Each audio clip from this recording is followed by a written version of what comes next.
बिस्मिल्लाहिर्रहमानिर्रहीम। अस्सलाम वालेकुम नाज़रीन, आप देख रहे हैं IRTV यूट्यूब चैनल और मैं हूं आपका होस्ट इमरान आसिफ। नाज़रीन, शहबाज शरीफ साहब ने वज़ारत उज़्मा का कलमदान संभालते ही अपनी पहली तकरीर में सरकारी मुलाजमीन को, पेंशनर्स को बहुत बड़ी खुशखबरियां सुनाई।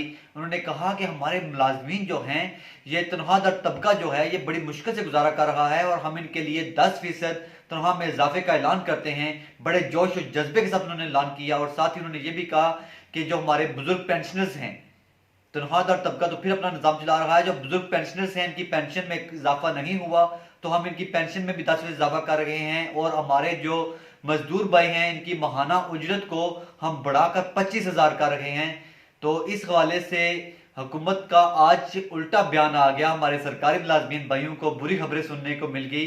तो इस हवाले से बात करेंगे कि हुकूमत ने ये यू टर्न क्यों लिया, हुकूमत की काम पे क्यों टांगी हैं, इस वाले से बात करेंगे। लेकिन उससे पहले अगर आप हमारी वीडियो पे फर्स्ट टाइम आए हैं तो वीडियो को लाइक भी कर दें और वीडियो के नीचे दिए हुए सब्सक्राइब के बटन को प्रेस करके हमारे चैनल के रेगुलर सब्सक्राइबर बन जाए। जी हाँ दोस्तों, हुकूमत में आते ही शहबाज शरीफ साहब का दबंग ऐलान था, एक दबंग एंट्री थी कि हम हुकूमत के तमाम मुलाजमीन के जो हैं उनकी तनख्वाहों में 10% से इजाफा कर रहे हैं। ऐसे तमाम मुलाजमीन जिनकी तनख्वाहें 1 लाख से कम हैं, उनकी तनख्वाह में 10% से इजाफा करने जा रहे हैं और साथ ही हमारे बुजुर्ग पेंशनर जो हैं उनकी पेंशन में भी 10% बढ़ा रहे हैं।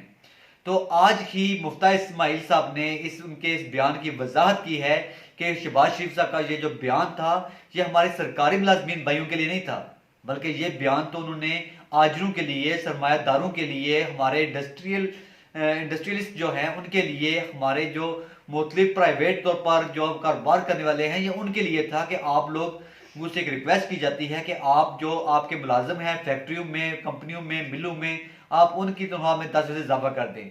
ये हमारे सरकारी मुलाजमीन के लिए नहीं है। ठीक है, सरकारी मुलाजमीन को तो साबका हुकूमत ने मार्च में ही इजाफा किया है, तो उनका इजाफा इंशाल्लाह हम जुलाई में सोचेंगे कि करना चाहिए या नहीं करना चाहिए। तो ये बहुत बुरी खबर है। एक दिन खुशी देकर दूसरे दिन सारी खुशियां छीन लेना। मुलाजमीन इस हुकूमत से जितना खुश हुए थे उतना ही आज नाराजगी का इजहार भी कर रहे हैं कि हमें खुशी देकर हमसे वो खुशी छीन ली गई है।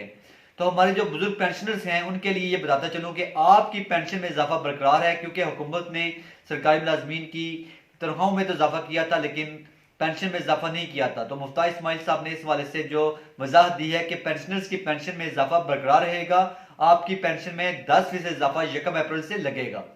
साथ जो तीसरा बयान था कि हुकूमत जो है वो माहाना उजरत को 25,000 तक करने जा रही है, तो इस बयान के हवाले से भी 2-4 दिन में पॉलिसी बना ली जाएगी। तो ज़्यादातर ये इसके बारे में मुफ्ता इस्माइल साहब ने जो बयान दिया है उसके मुताबिक यही अंदाजा लगाया जा रहा है कि ये भी प्राइवेट जो सनतें हैं, सनतकारों में जो सनतकारों के अंडर जो लोग काम कर रहे हैं, ये भी उन्हीं की तनख्वाह मुकर्रर की जा रही है कि सनतकार अपने मुलाजमीन को कम अज कम तनख्वाह 25,000 दें, इससे कम ना दें। मुख्तलिफ सनतों में 15,000, 10,000 पे लोग काम कर रहे हैं। तो उनके हवाले से उन्होंने ये तफसील जो बताई कि उनके हवाले से शहबाज शरीफ साहब ने ऐलान किया है ये सरकारी मुलाजमीन के लिए नहीं है, जो हाजिर सर्विस मुलाजमीन है उनके लिए हम बजट में सोचेंगे कि बजट में उन्हें क्या देना है और किस हवाले से देना है।